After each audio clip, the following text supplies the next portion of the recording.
Hello, and welcome to February's editorial for the International Outsider. The editorial is there an answer to the issues facing us? The question we all face is this: will the war in Ukraine lead us to annihilation? We came to the conclusion that the problem facing us is that the question that should be asked instead is, how do we bring this situation to an end? Not something that's being discussed logically or coherently in the corridors of power in the West. In order to reach a fairly unbiased and fact-driven cohesive argument, we must examine the root causes of this conflict and understand that far from being understandable in a black and white way, the grey, though not overwhelming, is very pervasive. The problem arising is, what are the salient points?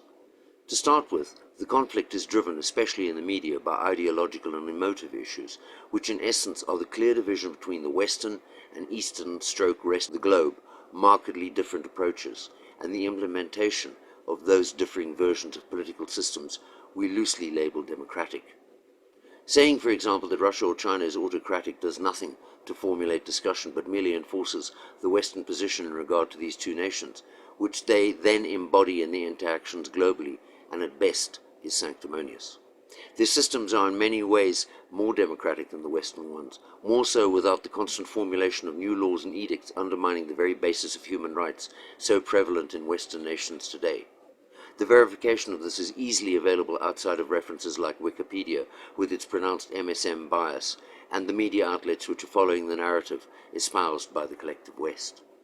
So why the hardline approach to resolution?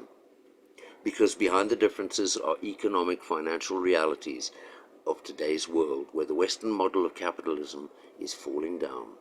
The West is bankrupt and has been for quite some time. It no longer covers its needs by producing large amounts of liquid money, by producing goods and services which are profitable, unless the terms of the deal are in the West's favor.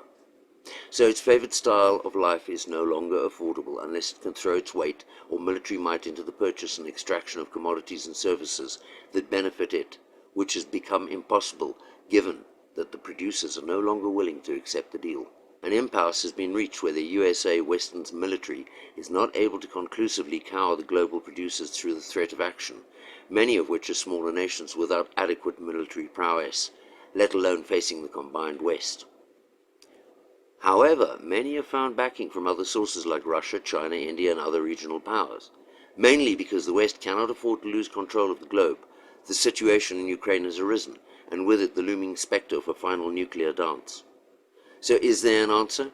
We so often remain in complete ignorance of the other viable alternative methods of problem solving, mainly because we are not exposed to them due to their non-inclusion in any aspect of the so-called main debate.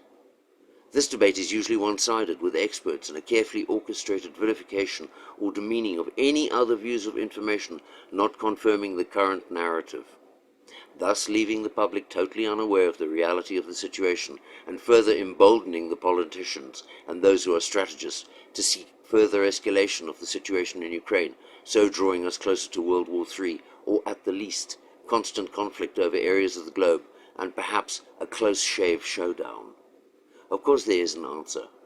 The problem is getting the leaders of the West to understand the world does not work according to their agenda.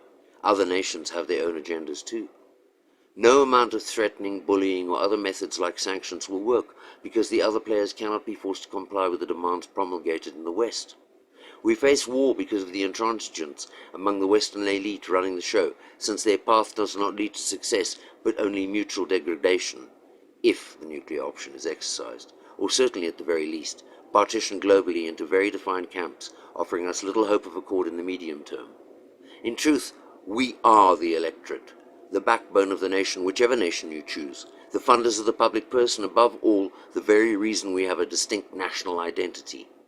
Until the mass, the so-called public, clearly tell the politicians and commercial interests that the lowering of living standards, the erosion of human rights, the enforcement of measures designed to protect the public on the say-so of experts with no consultation is not right and must cease forthwith, there is little to really hope for with regard to preventing the conflagration we all face. Not Einstein's relativity. Let's steal but legalize it. Gender is fluid and many. Excess is catered to. Fascism is cool. War is a good situation. Armageddon?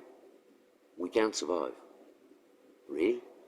Oh, of course, everything's relative, so bad is cool and good is bad.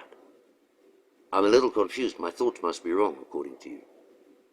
So, please ask me, or others, there are many of them, before you decide my outcome. Thank you for listening to this, and we hope that you enjoyed it. We provide as an alternative to those who may not have the time to read, but may be used to listening to podcasts or other media forms which come across as audio. Till next, bye for now.